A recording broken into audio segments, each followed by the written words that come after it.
Hello, everybody. My name is Catalina Girardo, and I would like to welcome you to another edition of Artists in Conversation. And I'm very excited to introduce you to Andreas Stilianu. Now, Andreas is a contemporary artist that lives and works between London and Nicosia, and he studied in London and Madrid. He's trained as an architect, and Andreas always suppressed his creativity until one day he moved into an artist studio and started painting, as if basically that was what he was meant to be doing all his life. He has bold work with familiar characters and subtle autobiographical references. It's a manifestation of his artistic expression. So, where choices are constantly influenced by modern and contemporary masters, he attacks a raw canvas head on, layering different media while marking to create the composition liberated from any restraints. Self and time are the two driving influence forces. So I'm Catalina Girardo, and I studied fine art and textile design before moving into a career in modeling and TV in the UK.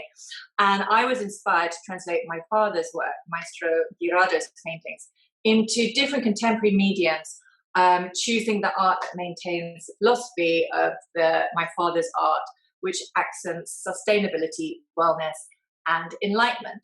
So we decided to have a conversation, both being from the Mediterranean backgrounds, that we're both very influenced by American artists and pop culture. Is that not right, Andreas? Yes, thank you very much for that introduction, Catalina. And yeah, let's move on to the presentation that we've got for you. Yes. So this is the piece that I put into the Galston Advisory show with ArtNet. It's called Rainbow Karma, and it's basically a rainbow chakras, the aura around the spiritual Zen person in front. And I wanted it to represent inclusivity, whatever race, whatever sexual preference you have.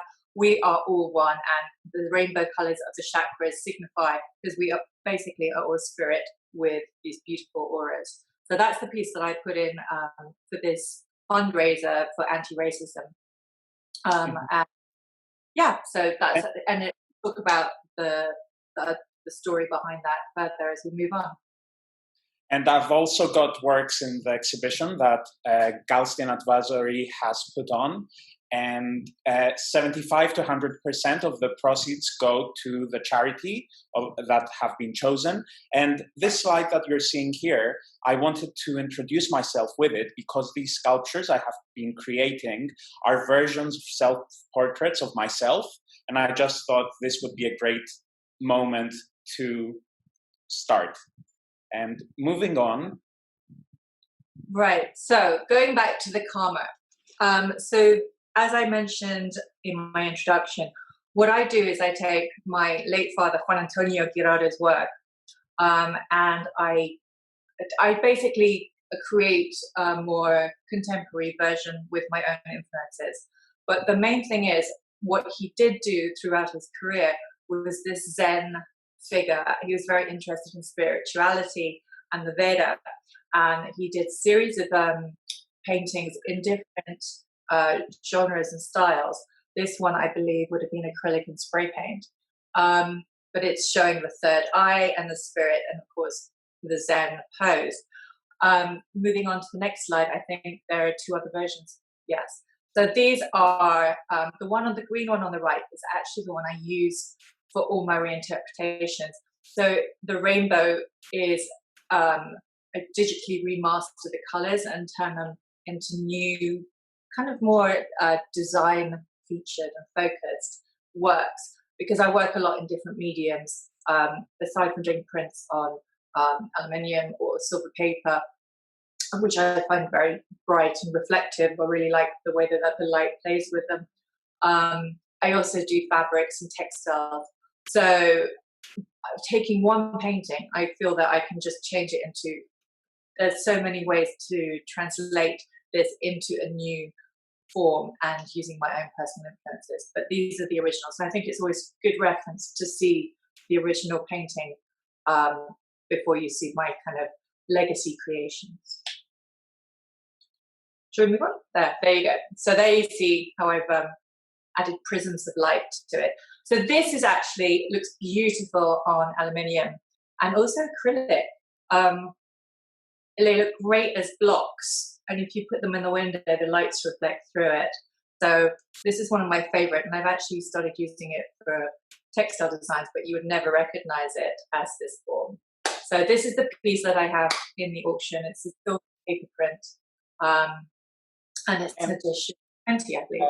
What I would like us to highlight here is that you are being inspired directly from someone so close to you as your father. Artists always do that. They always look back in history and get references and inspiration from the past. And I think this immediate continuation of the work of a series that your father has done to get to here is just such a rare opportunity that you've got. I agree. I'm really lucky because, it's a continuation of the legacy. And I think what I can do is I can take it into materials that he would not have had access to in, say, Spain. I've worked with virtual reality with his art. I'm turning it into textiles, into prints on papers, and materials that he would never have been able to use, but would have loved to, because he was very visionary, and he's often referred to as an artist of the 21st century. So see what I am doing is basically bringing the art further into the 21st century, using maybe more. I'm very into, my influences are Andy Warhol. I love the whole pop art culture. So I use more contemporary or modern references and experiment with that, kind of like yourself.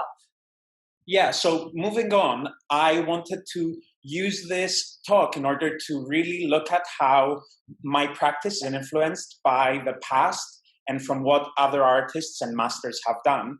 And this first example of works are works that I have made during the quarantine by looking at photographs by Wolfgang Tillmans. He always captures the moment, and that moment is always very sacred. And I just thought, and it's always a click of a button. That click obviously takes a massive effort on his side, but it's just that capturing of the moment. And I just thought, how can I really translate that in my style and at the same time give it as much importance as I could with a pencil. And on the next slide, you can also see another version of a landscape, which I've tried my best to capture what the image was. Obviously, it's two completely different visuals, two completely different emotions and understandings if you see them completely dissociated from each other. But I think that there are 15 years apart between the two works being made. And what does that have to say about the one work and the other? So moving on to the next slide, I have this work, I've seen this work by Gerhard Richter at the San Francisco MoMA, and it really captured me. And I just thought, how amazing would it be to live with such a monumental artwork? And then I just decided, on the next slide, you will see now the work that I've done with the Pink Panther. And I thought, what can I do now in order to be able to have that in my home? And it's just all about, for me, it's really being able to create that great work you could never have and capture a moment that makes you happy and have it on your wall. Catalina? Sorry, I love this. Mm-hmm. I want to ask, why particularly the Pink Panther? And also, with your little Felix the cat, is that how you see yourself, as a little Felix the cat? So the thing is, I've always got this, so there's something that has happened and I would like to communicate it and I don't want to talk about it. So sometimes I've got this very specific moment in time that I want to translate, and I know that it doesn't make sense and you might not see it, but it's just my thoughts easily and quickly translated on a canvas. Here, there are so many layers of information about why is he behind the window laying there? Is he a nude? Is he not? Like there are so many things that in my mind play while these works are being created. And then on the next slide, you can see one of the main. So I had met Joyce Pensado a year before she passed away, and she was really one of my favorite artists, even though I never managed to acquire an original work by her. But it's just her paintings to me, are magic, and they're so not appreciated enough. And I just thought, how could this be a three-dimensional sculpture and be by me and have it in a space? So that's why I'm creating these works. They're just what really makes me happy for them being alive, kind of thing. No, I understand that. Mm-hmm. And then moving on, we can talk a bit more about how these Western culture references feed in to our works. And Catalina? Yeah, so I think it's interesting because we both grew up in the Mediterranean, and I think one thing, I grew up, as you probably did as well. We grew up with American television and this whole American dream culture, from TV shows, from the art. I was always really fascinated with 60s culture. The whole New York Andy Warhol scene and the factory. I mean, I've read countless books about it, and with Edie Sedgwick, and I love Velvet Underground and Iggy Pop. So my whole musical influence, it was to do with fashion, art, and music, and that's what I loved about Warhol. And I know people that used to visit the factory and hang out there. I just find this whole concept really interesting. And it was so simplistic. And I think, I studied textiles and fine art, so I did screen printing. So I also understand the whole process of how he was doing this, and I love that. So what I found is that what I do with my father's paintings, they're usually quite dark, and you can't use all of the paintings. I'm really specific about the ones that I take to use. Actually, a handful. It's about 5 paintings that I've actually used for any of my prints. And what I found is by digitally remastering with textile designs, that's how we were taught to create. We were taken given fine art. You would sketch, make a painting, and then decide which section you were going to create into a print. And that's kind of what I do. I decide which is the relevant repeat, and then I will transform it, and I can play around so much you can do now digitally, which is interesting. Even though sometimes I do go back to the old techniques before computers of photocopying and making repeats and patterns on paper and planning things out first. So with the Warhol flowers, I think it's so simplistic and so beautiful. I note that it's an influence to you, Andreas, as well. But my did a series of paintings. If we move forward to the next slide, he did a series of paintings called Flores del Futuro, and they are about this environmental. It's kind of like flowers of the future, but a lot of the time they look like there's a decaying background, because he was very much into futurism and the environment. So I believe the first top left hand is the original painting. And so then what I do is I like to do color changes and work out really interesting ways. And what's happened is I don't know whether it's subconscious or not, but it's basically changed I must be so subconsciously influenced by Andy Warhol and color that they've totally suddenly become very similar. And so anyway, this is one of the florals repeats that I did, and they look, again, I'm printing them individually, and also as a whole mural, but they look fantastic on aluminium and on silver paper. So. I think that you really see, I think art is always about fascination and what you really want to be doing. And if you're so involved, you just can't stop anywhere. Like you keep on producing and then you select what's the best out of that. And I think that's what Andy Warhol did. I mean, it's all about doing what you love, producing it, and then you've got this great selection of choose from. Exactly. Also, because I'm always moving on to the next slide. Mm-hmm. Are we? There we go. So the one on the left, this one is actually ta-da! This is a silk version of it. That is the original painting. This is another one of the floral collection he did. And he started these in the 80s through the 90s. And there's about 15 of them in total. So I've got quite a lot to work with here. And then the one on the left is a color change again.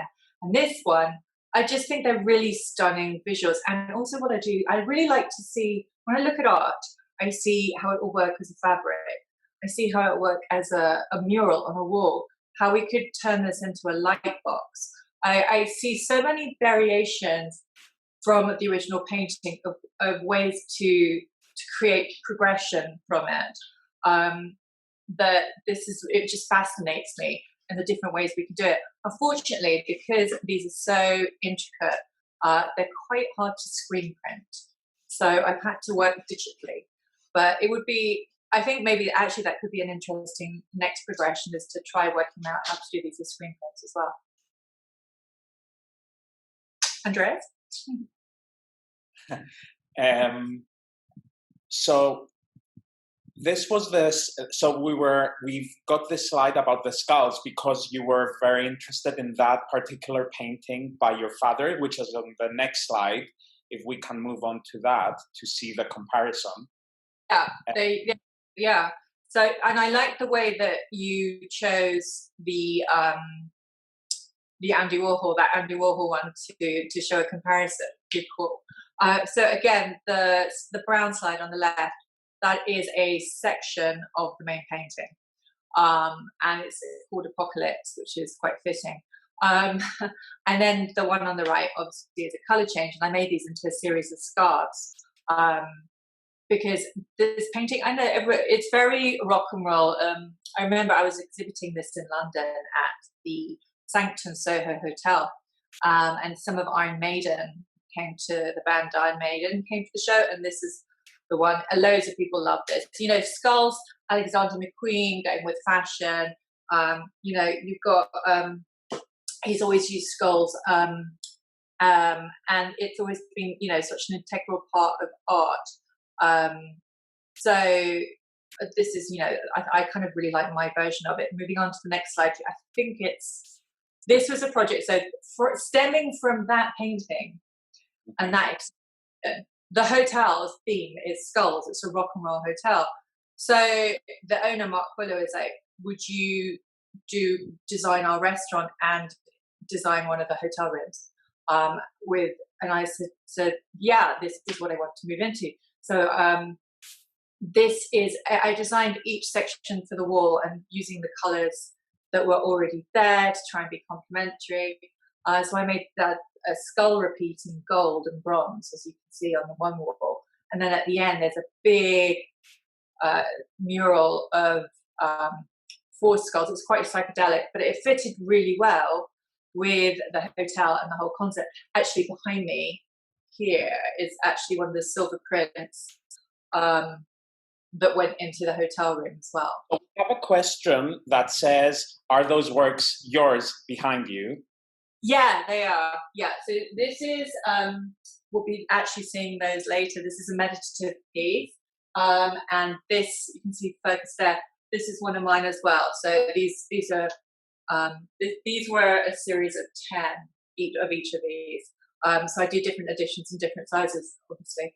I think what you've done from the painting of your father to having an entire hotel themed with the skulls, I mean, that's what an artist wants to see eventually, you know. I don't know, it's unfortunate that your father never got to see this, but I would really expect like that's what he would have wanted.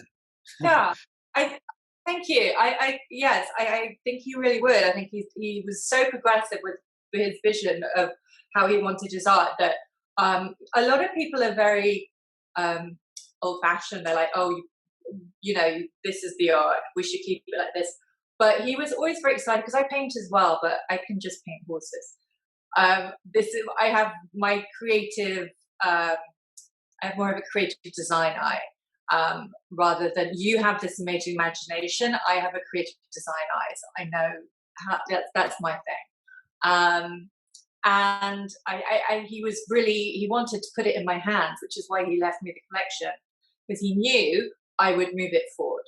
And you know, I think, so thank you for saying that. I also did a room and I designed all the furnishings and the textiles for it as well. I just love the whole creativity process of, you know, you start with this one painting and then where can you go with it? It's fantastic. Moving up. So then for me, I'll talk now about this painting and what it means to me. So when I was young, my parents would take me to museums and it was always, I mean, I wouldn't really want to go there, but at the end I would have a good time. And I would always look at these massive iconic works of art. This was one of them. And I would always really try to get it and what that meaning is from a very young age. And I think now being able to really think my entire life and how something like the Warhol flowers fit in with the entire timeline of art history. As you can see from the next slide, which is a painting I did in 2019, I deliberately did the two flowers from the bottom part of the painting by Warhol onto it. I mean, when someone sees it, I don't expect them to understand that those are the two Warhol flowers. But for me, that was the intention. And I love how there is multiple understandings of a shape or that flower. So it could be smoke, it could be a cloud, it could be a flower, it could be nothing. So I'm very interested in that conversation of what someone sees, because each person, no matter who they are, there's a different perception of what a painting is. And I think that's something that I'm always very interested in. And moving on to the next slide. Yeah, so these, actually, I just agree with you with what you were saying about your painting, and not everybody sees the same thing. And that was very important with my father's original art, because some of the paintings are untitled because he left it to be a reflection of what the person viewing it saw, rather than putting ideas in his head. So I love the similarities with the way that you think and the way my father thought. I think there's a really nice collaboration here. And I think I really like the way that we're both so inspired by pop art as well. So we are progressing art through a similar thing. And being, you know, we grew up with olive oil, so we from olive oil to Andy Warhol. There you go. So the one on the white painting. I'm not sure which way anyone's seeing. Is again a section of a painting my father did, and when I talked to him about this, he gave this to me just very shortly before he passed away, and I said, "Is this spirits like going up to the white light?" Because a lot of his paintings have a tunnel of it's like a tunnel and a light at the end of it, so it's always moving towards the light. He did a lot of dark paintings. You have the Apocalypse series, but then this very spiritual side. So when I chose the art that I used to as legacy, to continue the legacy works with, I chose the spiritual works, but I like the apocalyptic because it's not necessarily apocalyptic, it's death. But through death comes life. It's a full circle. Everything I do, it's like a full circle and it's all connecting. So the one on the white piece is the original, and then the turquoise is a negative print of it, but with turquoise. So when people see the turquoise, they're not going to necessarily realize where it's coming from, as you mentioned with your Andy Warhol, touches in your painting. But this one, a lot of people go, "Oh, is it a waterfall, or is it, water falling because it's blue, right?" But so I kind of again change it. This to me is a very Zen meditative image. One could be an eclipse of the other. They're like a yin and a yang together with the color changes. So I really like these pieces. That actually the turquoise one is here. That's the piece there, and it's on silver paper. It's huge actually. I think this is one of my favorite works. I see so many things all at once in it, and it can be so many things. And I think that's something very great. When a painting can be many things for the same person all at once, it's a success. So I mean, it's just so light for me. I see the light, I see the sea. Exactly. Exactly. And also what I love about your paintings is actually you will automatically go on to say your cartoon, your little animal character, but then you start looking further into your paintings and you start seeing shadows and you start seeing the different depths to it. And again, referring to my father's art, original works, that is a lot very similar to what he does. So I love the comparisons with your work and my father's. You buy one painting and you can look at it over and over again, and you will always see something new or something different. And it also I think it would also depend on your mood, what is coming out from the painting. So again, and then on the next slide, I've got a work that I made during quarantine again, which was when I had lots of time to create.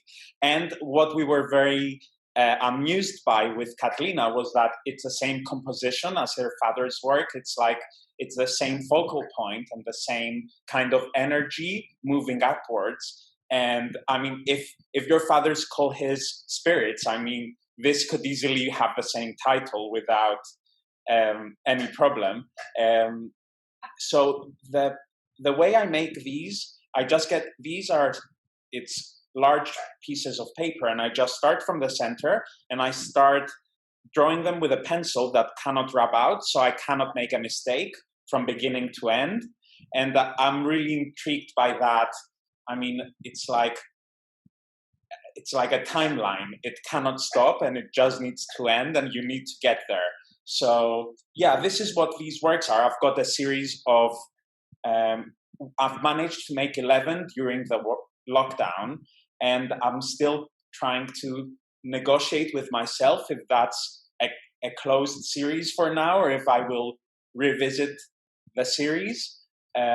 So yeah, and then moving on to the next slide, which is one of your fathers, and the before and after. I had spent a lot of time looking at it and studying it, and I was zooming in to understand the process and the way of working of your father. I haven't understood it completely, but I was just very intrigued by the shapes. Could you tell us a bit of how he was doing these? I can try. It was kind of a bit of like most art. But the one on the left is the original painting, and this is part of his environmental series. And I kind of just love it because it's a really cute crab, which you would develop further. But so he would paint on photographic paper. Not always. You did canvases and boards for larger works, but they're quite uniform sizes, 23 by 26. And he would paint flat. And what he would do is he would take the oil paint and sometimes acrylic and make it liquid, so liquid with the use of linseed oil. And then he would get spatulas and make pieces of cardboard and manipulate the paint over the paper. But what is fascinating and what I still don't understand is the detail, which does also come, you'd use little brushes as well to create the detail. But to get that and then add the details, which are so minute, as you said, and the layering, you can see fish coming through in this painting. You see there's fish. It's a whole. You can see fish's faces. Even the more you look at it, you'll see it. But to be able to do that is quite remarkable. I mean, that's what I'm saying. He is like the most genius painter. What I see in his work, which is something that happens for me also. It's that percentage of chance and the percentage of being completely accurate in building this composition, and I really, it's just intriguing because should we move on to the next slide and then come back to this? What I did is yesterday I took the time to make this tiny little drawing, and in order to do it, I was trying to get the tiny little details from the background. And of course, I mean, something else happened here. But while trying to look at those little tiny details in the background, it was just, I was trying to think like, how amazing is this chance that created those details, but at the same time building it up sufficiently to have this amazing composition of the crab. So yeah, if we go back to see that, I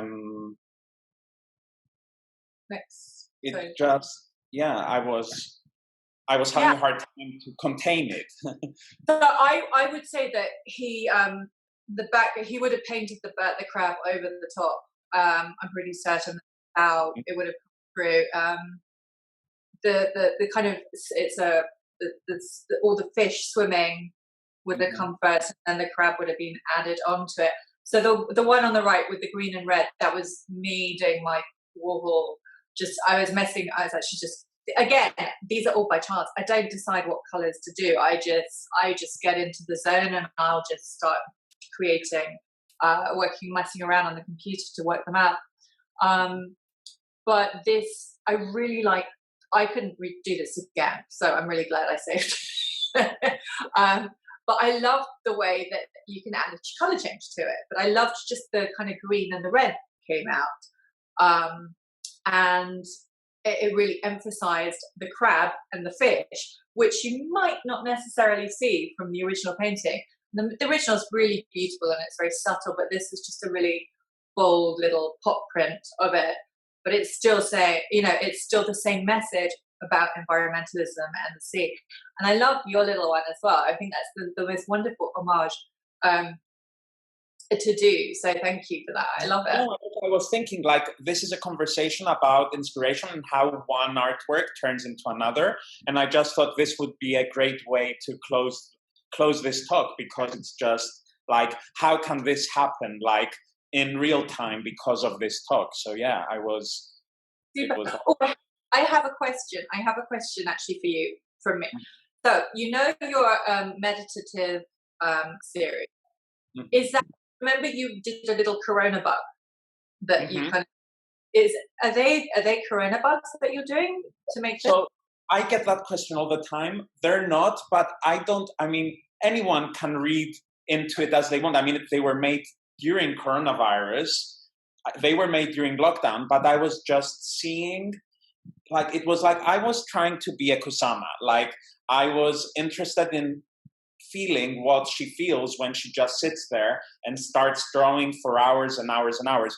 This was taking 2 full days at least.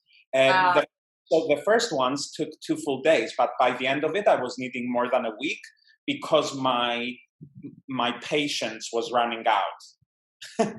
Yeah, I can understand. They're not in the slides, but talking of, I've done similar. I actually saw a screen print of Keith Richards, and I thought, you know what, I can do that myself, so I don't have to buy it. So I painted a screen print, which took about a week. That's on my wall now. So I do similar sometimes as well. It's really interesting. It's also very good. It's actually a very good practice for the artist. It's for technique. It's remarkable. So I think you've done a beautiful job there. I love it, and I love the way that it's also very similar to the meditation piece, or this one, Waterfall. Yeah. We call it. Yeah, there must be something with artists that are going for this kind of tunnel it's got to be something within. We're all searching for something. That's why you're an artist. You're releasing, but we're all going for this light. Is it a spiritual thing within all of us? I don't know. It's an interesting reflection. There was an exhibition curated in Jaén, in Spain, with the University of Jaén, where my family are from, in Spain. And the curators actually called it Parallel Visions, and the Maestro Guirado, my father's work, was placed into a part of the foundation, but along with Picasso and Miro Tapias. And the whole concept of the curation was parallel visions, all done at different times, but all with the same feeling and relevance between the artists, even through all these different times of masters of Spain. And I think, I think we're seeing that here with your work, with my work with my father's. It's all the same theme, but just done. We're doing the same thing, but we have no connection, but we are connected. So I like this. It's an interesting concept. We've got a few questions. So the first one, I love these images of your works in the hotel. Have you thought about working in VR or video? We've done VR. So yes, there was a virtual reality installation that was created, that was shown at Coral Gables Museum to launch Art Basel in 2017. And my father was invited as international artist. So there was a series, I curated it, co-curated it with Wanda von Briesky, called Beyond the Landscape. So yeah, that was a virtual reality conception as well. I love working in different mediums. Virtual reality I'm actually working with someone on a concept at the moment that could be a really exciting way to show exhibitions. Now, obviously, we're living in times where you can't travel. So, yeah, I do. And then one question for me is, someone is asking, they've seen all these artists that inspired me and who's inspiring me now. And I'll take the opportunity to show you, I'm in my studio now. I'll just bring over a sculpture, which I'm working on right now. And it's this, it's this sculpture, which I'm working on at the moment, which for me, I'm inspired by, oh my God, I forgot the name now. No. Come to me. Paul McCarthy? Yes, I got it. All right, hold on.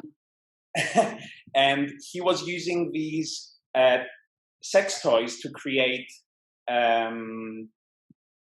massive outdoor installations, and I used this, and this will be in the museum show that I'm going to be part of in Nicosia in September. So yeah, that's where my inspiration comes from now. Mm-hmm. And then also, I've just seen some more questions come through. Mm-hmm. So let's talk about the crab series. So mm-hmm. I didn't. Me, I'm not sure. So I've been asked, are the crabs a series like Warhol, just like Still Life? So the crab will be a series. There are actually other color choices. This is like kind of a new work that I'm working on. And maybe Andreas and I can collaborate. I think that's a great idea. I think we could have fun with that. I'll send you something, and then you send me something, and we'll see what happens from it. That could be really fun experiment. See where we can do it. So I would love that direction for the crab series. Yeah. And the other thing is, I'll talk a bit about my sculptures because someone is asking about them. So what you had just seen is an unfinished sculpture. It hasn't been painted yet. But the sculptures is what takes the most of my time in the studio because they take a month from start to finish. So I have to build them. They have to dry. And then I paint them. And always the painting is a process of layers. And it's usually 3 paint jobs. So I do a base coat, then I paint on top, and then I do any details.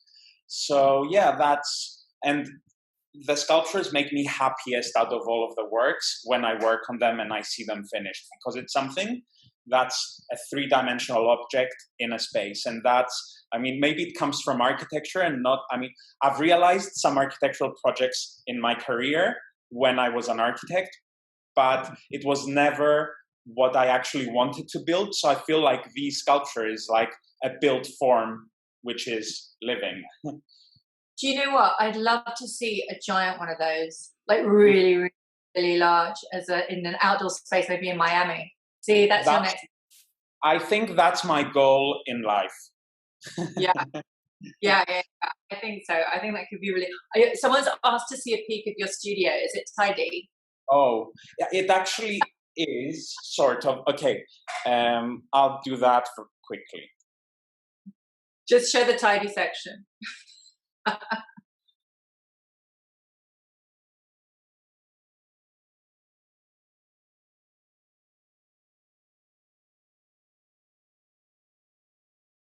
Oh, we froze. What's happened?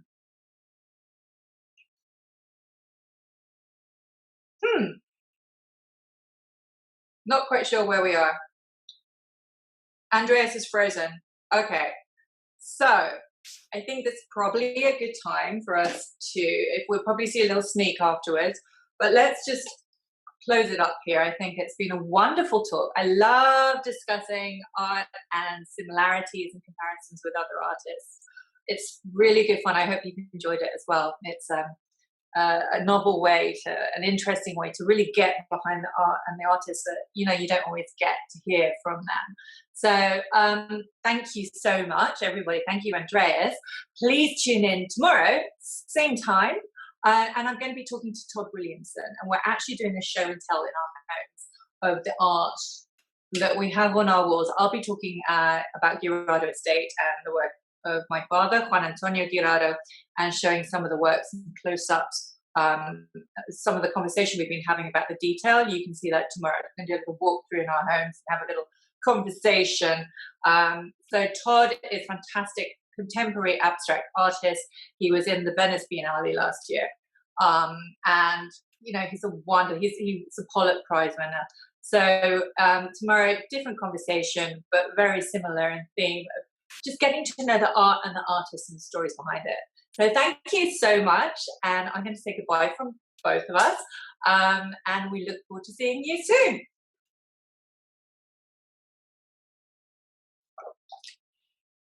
Hello.